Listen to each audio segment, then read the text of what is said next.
सर्व सांगली जिल्ह्याच्या रहिवाशांना माझा नमस्कार. मी डॉक्टर राजा दयानिधी, जिल्हाधिकारी सांगली बोलतोय.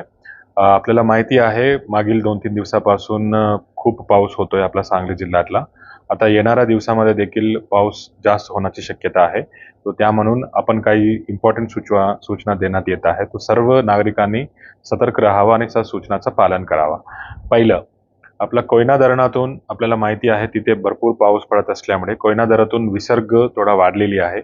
तर आज 4 वाजताला 10,000 क्युसेकच्या वाढ केलेली आहे आणि आता 7 वाजता नंतर देखील अजून एक 10,000 असा एकूण 20,000 क्युसेक्स आपण वाढतोय. तर सदर पाणी आपल्या जिल्ह्याला यायला 18 ते 24 तास लागतील.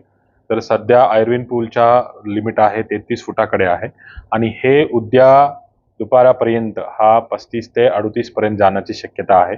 सो देअरफोर ते जे लो लाईंग एरियाज आहे महानगरपालिका क्षेत्रातील आणि काही ग्रामीण भागातलं जे नदीकाठचे जे गाव आहे त्यामध्ये काही पाणी येण्याची शक्यता आहे.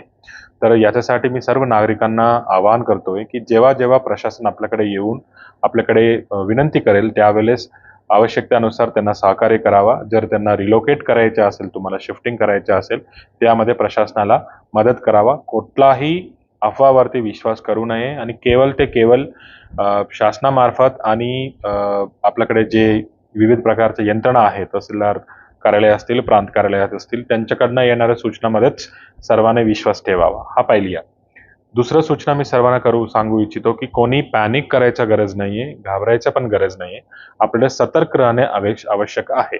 तर उद्याच्या थोडा पाणीच्या पातळी वाढू शकतो. काही ठिकाणीमध्ये पाणी येऊ शकतं. याचा अर्थ असा नाही की सगळ्याकडे पाणी येणार आहे. फक्त आपण वॉच करत राहा आणि सतर्क राहा, एवढंच मी सर्व नागरिकांना विनंती करण्यात येतोय. नेक्स्ट एक इम्पॉर्टंट तुम्हाला सांगायचं आहे की आता होणारा जे बाकीच्या एरियामध्ये जे अपघात घडतोय त्याच्या संदर्भात आता सांगली जिल्ह्यातलं जे काही पूल आहे, बंधारा आहे, तिथे त्याच्या 100 मीटरच्या परिसरामध्ये विनाकारण कोणी फिरणार नाहीये. त्याच्यासाठी आम्ही भारतीय न्याय संहिताचा 163 म्हणजे जुना 144च्या कलमान्वये आपण प्रतिबंधक आदेश काढण्यात आलेली आहे. सो देअरफॉर सर्वांना विनंती आहे, कोणी विनाकारण नदीच्या काठीवरती, बंधारावरती, पुलावरती कोणी जाऊ नये. जर गेल्यास तर कडक कारवाई करण्यात येईल.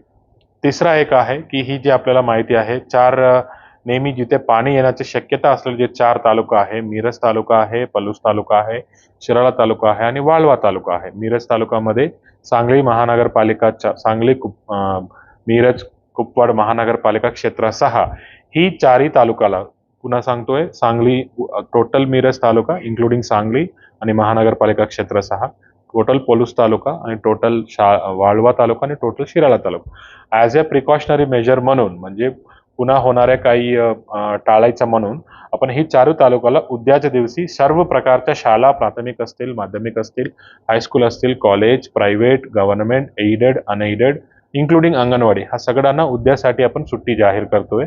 तर सर्व पालकांना देखील सूचना आहे, कोणी मुलांना घेऊन बाहेर पडू नये. आपण घरातला राहावा आणि आपला सिच्युएशन बघत चलावा. कोणी पॅनिक राहायचं गरज नाही. सर्व जर शिफ्टिंग करायच्या वेळ आली तर शासन आणि प्रशासन सर्व सुसज्ज आहे. फक्त प्रशासनाकडनं येणाऱ्या सूचनावरच आपण सर्वांनी विश्वास ठेवावे.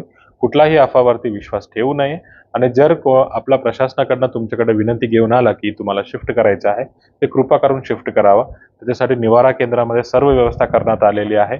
जनावरांसाठी देखील आपण स्पेशल व्यवस्था करण्यात आलेली आहे. तो देअरफॉर सर्व सांगली जिल्ह्याचा रहिवाशांना माझा पुन्हा विनंती आहे, पॅनिक होण्याचा गरज नाही, भीती होण्याचा गरज नाहीये, घाबरा होण्याचा गरज नाही, परंतु सतर्क राहावा आणि वेळोवेळी प्रशासनाकडून देण्यात येत असलेल्या सूचनाची पालन करावा आणि या कामामध्ये सर्वांनी सहकार्य करावा. थँक्यू. नमस्ते. जय.